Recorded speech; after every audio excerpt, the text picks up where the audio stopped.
All right, so we've discussed the different portions of the capillary. So let's now talk about perfusion. We talked about this with the heart, reading adequate perfusion, meaning amount of blood flow per gram of tissue. And in this case, we're talking about entering the capillaries. Now, in a person, generally we're talking about an adult, there are over 60,000 miles of capillaries in your body. That's a lot. So you don't have that much blood. I don't have that much blood. So not a whole lot of your blood volume is in these capillaries at any one particular time. So the function of those precapillary sphincters is really important, because what they do is they control, the function of the precapillary sphincters is to control the blood flow into the true capillaries. Control the blood flow into the true capillaries. So that means they can be open or shut, and generally they're going to be shut.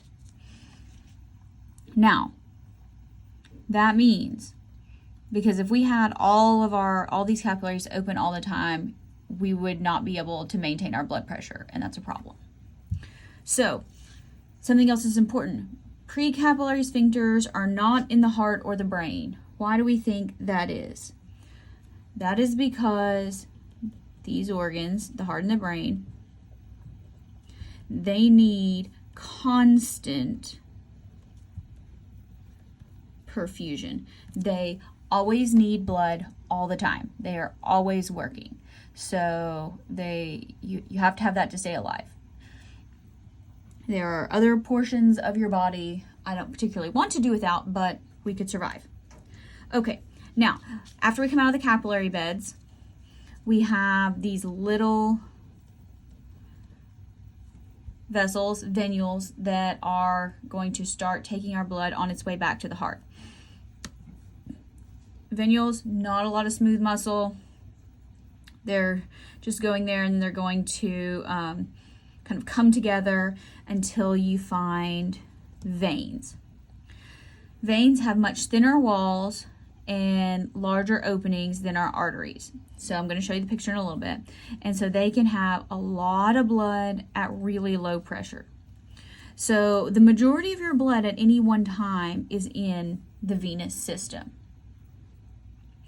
So there's not a lot of pressure. So how in the world does it get back to the heart? So how do we get there? So with it being large, there's low resistance. So it's not going to encounter, there's not a lot of pressure. So blood can kind of flow fairly easily. Then you have these valves. Because, I mean, in a lot of your body, blood's having to go against gravity to get back to the heart. So they have these valves, and they look a lot like the semi-lunar kind of valves. So a lot of times they look like this. And they're going to prevent blood from going in the wrong direction. Then you have something called respiratory and skeletal muscle pumps.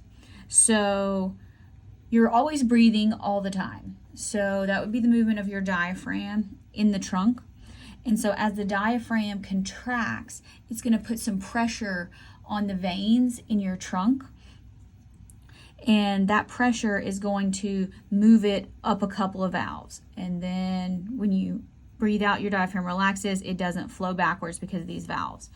And so then you breathe in again, diaphragm contracts, blood goes up a little bit more, and continuing. The same thing works in the legs. So when you're talking about, I don't know if anybody's ever had like lower leg swelling, usually due to like pregnancy, or in some cases have a relative maybe with heart failure, where they're having issues with like venous return. So you have when you're walking, they say, oh, you've got really swollen legs, so maybe you should walk.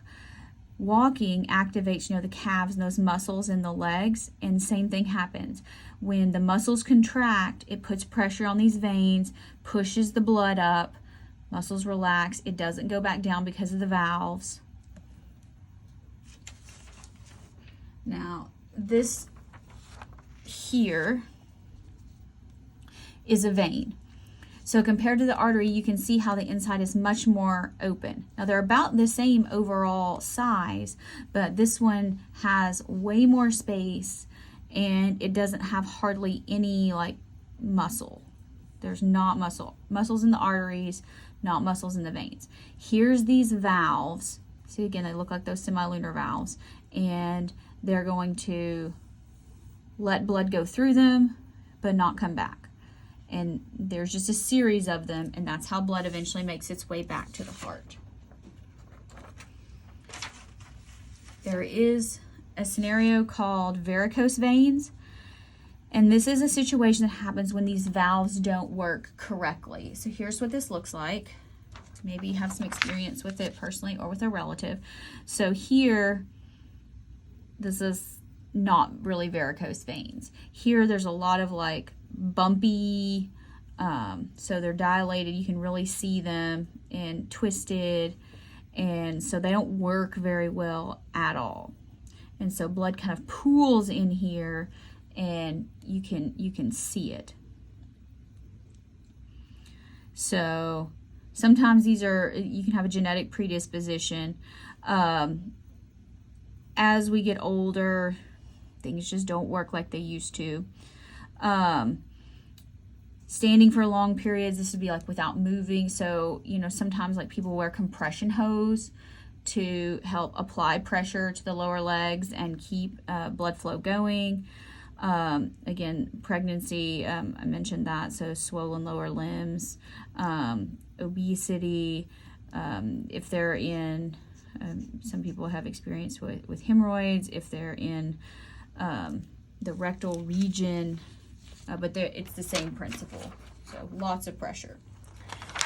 Here is kind of how the respiratory and the skeletal muscle pump works.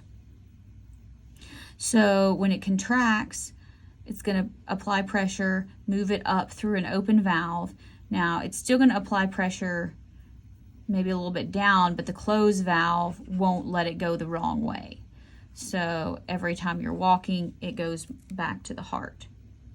So here's the diaphragm contracting, applying pressure to these veins, relaxes, moves on up to the heart.